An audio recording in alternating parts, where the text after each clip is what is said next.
जी नमस्ते, जय जगन्नाथ। मैं हूं गौरांग पंडा। आपका और हमारा चैनल पंडा एस्ट्रोलॉजी में आप लोगों का स्वागत करता हूं। वीडियो डालने में थोड़ा देर हो गया, कुछ मजबूरियां, कुछ उलझनें भी ऐसा होता है कि जिसको हम पार नहीं कर सकते। जिस फ़ोन में वीडियो मैं बनाता था, अचानक वो फ़ोन का कुछ प्रॉब्लम हुआ और उसके बाद परिवार लोगों से और दूसरा कोई फ़ोन में वीडियो किया, तब तो उसी में साउंड, वॉइस, पिक्चर का क्लैरिटी ठीक नहीं आया। बहुत सारे नेगेटिव टेलीफोन कॉल्स आए कि सर आवाज़ ठीक से नहीं आ रहा है। इसके लिए खेद है, सॉरी। और एक दूसरा सिस्टम को ख़रीदना पड़ा। कोशिश करता हूँ कि जो 4-5 दिन से पहले जो वीडियो को दे देना चाहिए था, जितना जल्दी हो सके आपको दे दूँ। इसलिए मेरी तरफ से मैं सॉरी भी मांगता हूँ। आज एक नया वीडियो सिंह लग्न को हम आज एनालिसिस करेंगे। ये डेटेड मैंने दिया है 17 सितंबर 2021 टू 17 अक्टूबर 2021, 1:29 AM दिल्ली। एग्जैक्टली उसी टाइम में रवि का संक्रमण हुआ था सिंह राशि से कन्या राशि के ऊपर। उसी टाइम में जो बच्चा या बच्ची जन्म लिया है उससे एक केमद्रुम योग मिलता है। वो बहुत नेगेटिव योग है, जो कि sorrowful, doing unrighteous deeds and dependent person, fail lonely and difficult life. और एक बुधादित्य योग मिलता है। मगर बुध जब यहाँ आ जाते हैं, ये आपका 3rd हाउस को, कब बुध आ जाते हैं तुला साइन को 22 सितंबर को, यहाँ एक भद्रा योग क्रिएट होता है। भद्रा योग, अगर ज्योतिष में आपका रुचि है तो आप इसी डेट इसी टाइम में अगर किसी बच्चा का जन्म हुआ है, उसका जिंदगी का हर पहलू को आप स्टडी कीजिए। आपको पता चल जाएगा कि योग का कितना ग्राविड होता है हमारा जीवन के ऊपर। कई नेगेटिव योग होते हैं, जैसे कि सर्पसाप योग, काला सर्प योग, सकटा योग, केमद्रुम योग, पापकर्त्रारी योग, बहुत सारे नेगेटिव योग होता है। और वो सब योग का हमारा जीवन के ऊपर बहुत सारी इम्पैक्ट पड़ता है, चाहे प्लानिटरी पोजीशंस कितना भी स्ट्रांग पे हो ना क्यों। ज्योतिष में कई हजार का टेक्निक्स है, पॉइंट्स है, सभी को हर पहलू से चेक करना चाहिए, तभी तो कोई हॉरोस्कोप के ऊपर कोई प्रेडिक्शन कर सकता। वैसे 2-3 मिनट में टीवी में आके क्या मतलब 19 साल का शनि का महादशा जो 19 सेकंड में बता देता है जिंदगी के बारे में, ऐसा नहीं होता है ज्योतिष। पराशर ऋषि ने जो काव्य, जो ग्रंथ दिया है जनमानस के सेवा के लिए, उसका मायना ये सब नहीं है। बहुत कुछ है, ये एक पवित्र विद्या है। उसी हिसाब से उसके ऊपर उतना रिसर्च होना चाहिए, एक एक पहलू को देखना चाहिए। ज्योतिष ऐसा नहीं है पूछ देने से फटाफट कोई, फटाफट जिस तरह का स्पीड में वो पूछता है उसी स्पीड में कोई आंसर दे।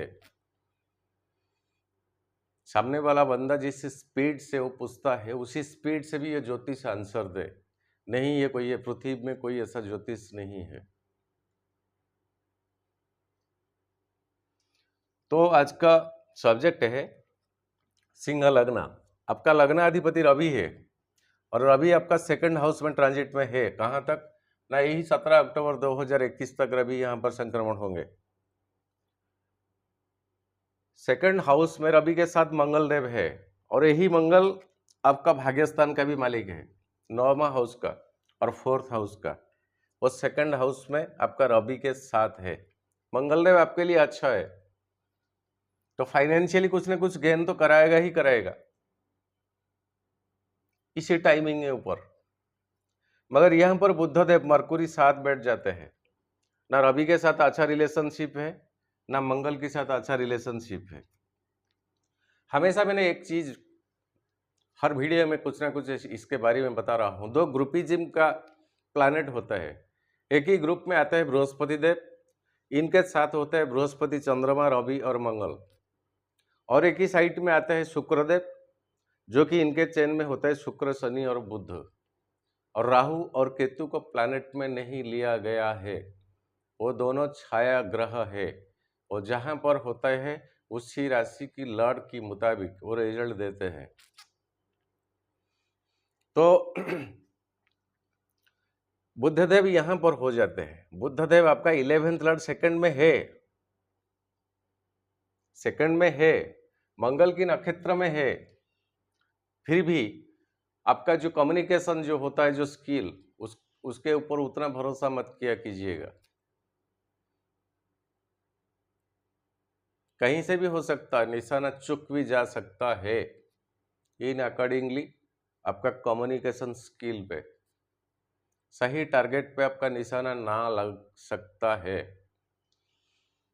और ये बुद्धदेव आ जाएंगे आपका 3rd हाउस को, कब? 22 सितंबर को, और शुक्र के साथ हो जाएंगे। शुक्रदेव आपका 10th हाउस का ओनर है। दशमाधिपति 3rd हाउस में खुद का जगह में है, यहां पर बुद्ध आ जाएंगे कम्युनिकेशन का स्किल लेकर। पैसा जो बात में होता है, जो बात में होता है, मतलब जुबान से, जैसे कि वकील, जैसे कि डॉक्टर लोग, कंसल्टेंट्स, शेयर मार्केट में कोई डायरेक्शन मतलब कंसल्टेशन देने वाले, इसी हिसाब का कोई प्रोफेशन है आपका, तो आपके लिए बेटर पीरियड आने वाला है।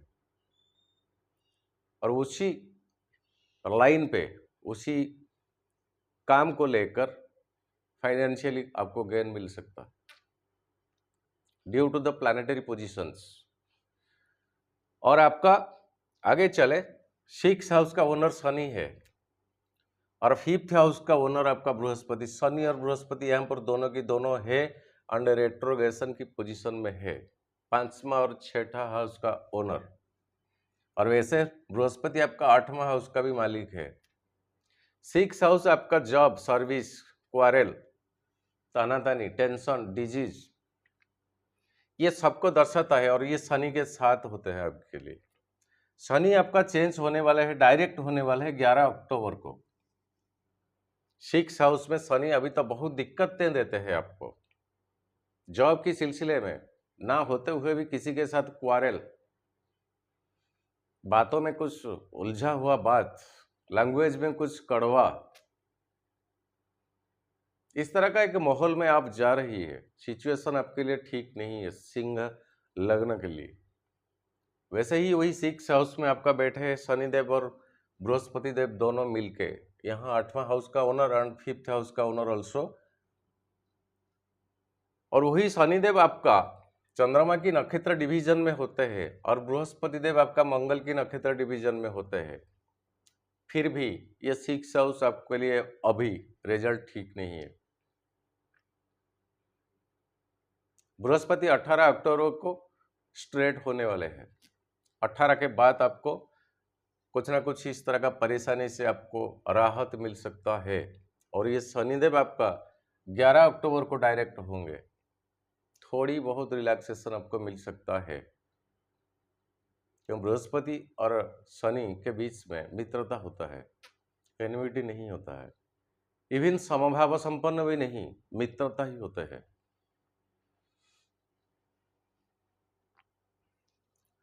वो 10th हाउस आपका शुक्रदेव 3rd हाउस में अभी विराजमान है। 10th हाउस में राहु है। राहु अभी भी बोला ना, राहु जहां पर होते हैं, जिस राशि में होते हैं, उसी राशि की हिसाब से रिजल्ट देते हैं। दशमाधिपति शुक्र की घर में राहुदेव बैठे हैं, और वहां राहु का उच्च के स्थान माना जाता है। कई सारी किताबों में, कई सारी अथर की ये ओपिनियन है कि राहु वृषभ राशि में हाईली एक्सटलेशन होता है, हाईली एक्सटलेशन होता है।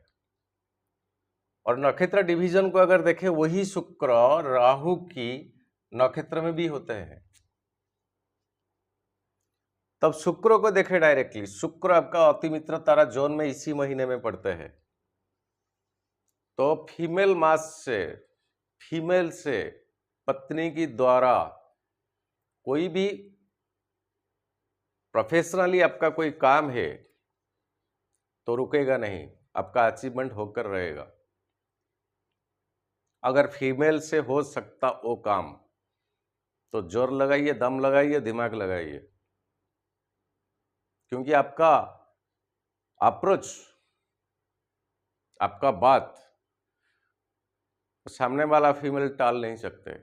मान लीजिए वो चाहे अगर आपका बॉस भी होना क्यों, अगर कोई कुछ काम प्रोफेशनली आपका गड़बड़ी पड़ा हुआ है, कोई सैलरी वगैरह, फाइल वगैरह, कुछ ना कुछ,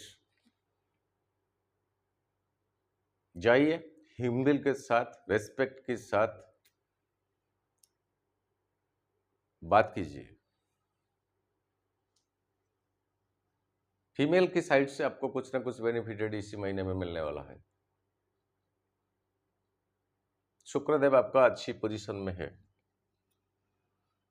शुक्र के लिए हमेशा आपका 10th हाउस का ओनर होता है शुक्र। शुक्र कहीं पर भी ट्रांजिट होना क्यों, आज का डेट में आप खुद का घर में है, मगर आपका राशि के अनुसार, हाउस के अनुसार 10th हाउस और 3rd हाउस का ओनर है। अपना सिबलिंग, भाई बहन, ये सब, आपका प्रोफेशन, जॉब, ये सबका कारक प्लैनेट होता है शुक्र। हमेशा शुक्र को देखिए, 6ठा, 8वां, 12वां पोजीशन में शुक्र बैठा तो नहीं है। अगर है तो हमेशा फीमेल को जिंदगी भर रिस्पेक्ट कीजिए, खुद का अपीयरेंस को चेंज कर दीजिए। मैंने 2 वीडियो में ये सब डिटेल्स दिया है, शुक्र को किस तरह का एक्टिवेट किया जा सकता है। आप मेरा पीछे वाला वीडियो देख सकते, जो कि मकर लग्न और तुला लग्न, वो भी सिंह लग्न के लिए बहुत काम का चीज़ है। बहुत कुछ उसमें आपको मिल जाएगा, उसी में डिटेल डिस्क्राइब देने से वीडियो बहुत लंबा हो जाएगा। काइंडली प्लीज आप जाइए, देखिए मकर लग्न और तुला लग्न में, मैं ये पिछला वाला वीडियो में मैंने बहुत सारे डिस्क्राइब करके दिया है शुक्र किस तरह का एक्टिव होते हैं। डेली लाइफ में, आपका निजी जिंदगी, हर रोज का जिंदगी में वो सब कीजिए ना, देखते हैं शुक्र किस तरह का एक्टिवेट होते हैं आपका। धन का मार्ग, शुक्र धन होता है, वेल्थ का कारक होता है। धन का मार्ग में जो ताला पड़ा हुआ है वो स्वयं किस तरह का एक चाबी बन के वही ताला को खोलता है, और वो रास्ता किस तरह आपके लिए ओपन होता है। आप प्रैक्टिकल करके देखिए। कोई कोई ज्योतिष के पास जाना उतना जरूरी नहीं है, आप खुद आपका हॉरोस्कोप का एनालिसिस कीजिए। सिंह लग्न, बहुत दुख झेला है आपने, बहुत टेंशन में है, कुछ हो नहीं पाता है due to the retrogression Brihaspati and retrogression Shani. ये आज का नहीं है, बीते 6-8 महीने से हुआ है। शुक्र को एक्टिवेट कीजिए। और वही राहु 10th हाउस में है।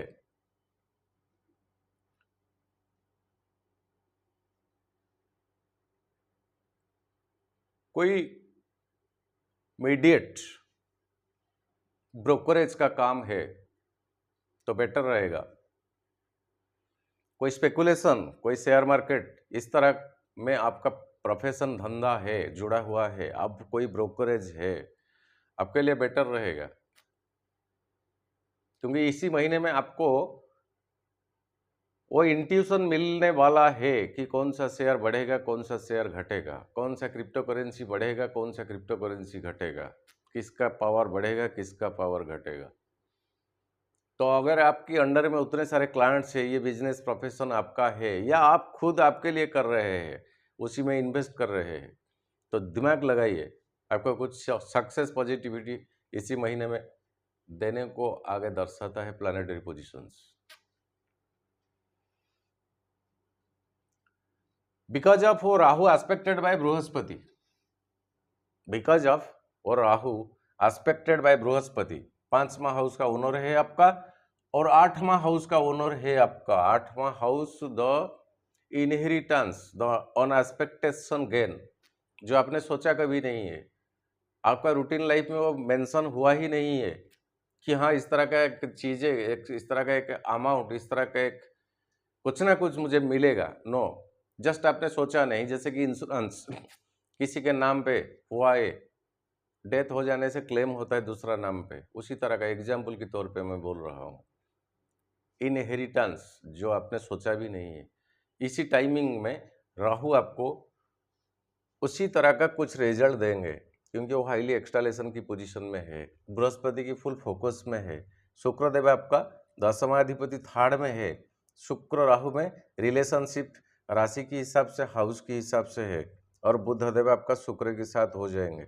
सभी के सभी पॉइंट ऑफ व्यू को लेके एक अप्रोक्सीमेटली में प्लानिटरी ट्रांजिट के बारे में बता रहा हूँ। ये कोई इंडिविजुअल पर्सन का हॉरोस्कोप नहीं है। हॉरोस्कोप में जाए तो अष्टक वर्ग को 100% देखना चाहिए, नवांश डिवीजन 100% देखना चाहिए, और विंशोत्तरी महादशा अंतर्दशा ये सब 100% देखा जाए नक्षत्र डिवीजन को, तभी पता चलेगा कि किस तरह का माहौल आपका आगे रखा हुआ है। मगर ये एक अप्रोक्सीमेटली रिजल्ट 40% 45% आपके लिए सिंह लग्न के लिए, और डेटेड तो कुछ पार हो गया, वो कैमरा की वजह से रिकॉर्डिंग तो हो नहीं पाया ठीक से, मैं सक्सेस हुआ नहीं, तो शायद ये 23 के बाद हम देखते हैं चंद्रमा की ट्रांजिट। 25 को वृषभ राशि को आएंगे।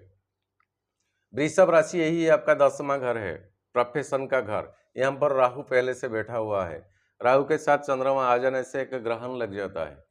10th हाउस वो दिन आपके लिए ठीक नहीं, मानसिक संतुलन आप बैलेंस को मेंटेन कीजिए।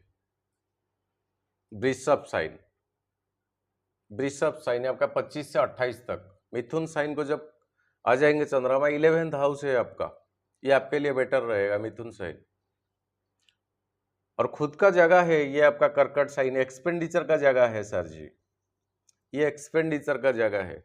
यहाँ पर चंद्रमा खुद का घर है, जब आएगा देखे 7th पोजीशन में एग्जैक्टली शनि है और रेट्रोगेशन की पोजीशन में है।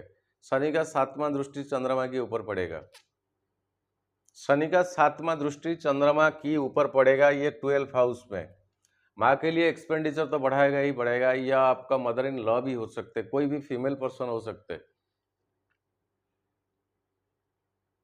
उसी हिसाब से आप दिमाग लगाइए, इसी रूट में आपका एक्सपेंडिचर बढ़ाएगा, वो डेटेड आपके लिए ठीक नहीं रहेगा। चंद्रमा का खुद का घर होने के बाद भी सिंह साइन को आपका लग्न को 3 अक्टूबर को चंद्रमा का ट्रांजिट, लग्न श्री चंद्र, लग्नाधिपति कहीं पर हो, लग्न हमेशा शुभ ही होता है। लग्न के ऊपर कोई प्लैनेट हो कम से कम आपको शुभ देता ही देता है, और लग्न पर चंद्रमा का जो 2.5 दिन का ट्रांजिट होता है वो शुभ ही शुभ देता है। तो लग्न जब ट्रांजिट करेंगे आपका चंद्रमा, आपके लिए बेटर रहेगा सिंह राशि को या सिंह लग्न को 3 अक्टूबर।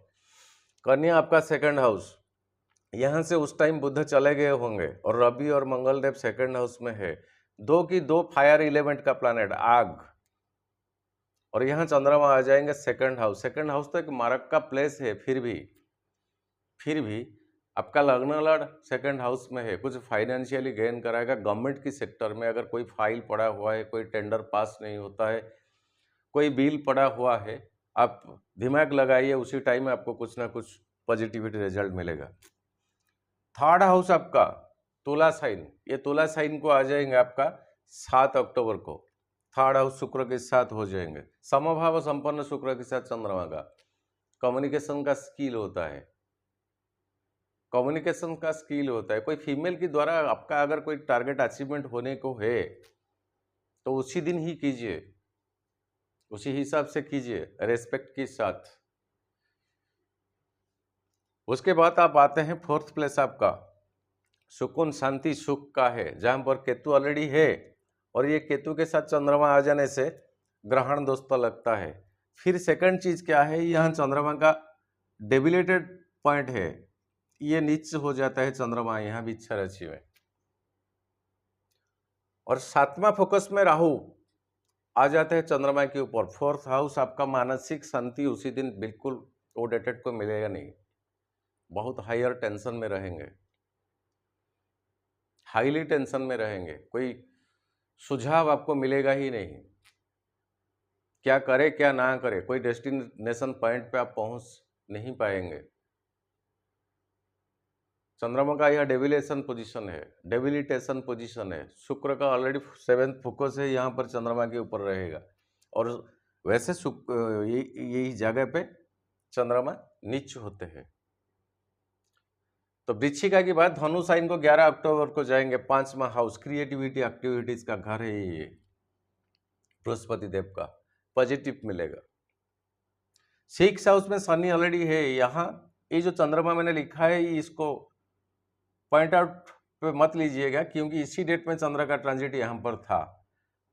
मगर ये जो डेट मैं बता रहा हूँ आपका 13 अक्टूबर मकर साइन को चंद्रमा ट्रांजिट करेंगे। ये 6ठा हाउस है आपका, डिस्प्यूट, डिजीज, क्वारेल, टेंशन, तानातानी, अचीवमेंट में रुकावट, सभी के सब चंद्रमा जब आएगा शनि के साथ आपके लिए बेटर नहीं रहेगा।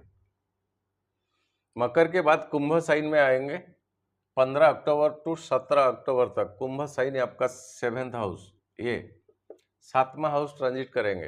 हो तो ये शनि का घर, मगर उस तरह का केतु का कोई एक्सपेक्टेशन नहीं मिलता है, शुक्र का कोई एक्सपेक्टेशन नहीं मिलता है, यहाँ कोई भी प्लैनेट का एक्सपेक्टेशन नहीं मिलता। सिंगल यहाँ पर होते हैं चंद्रमा।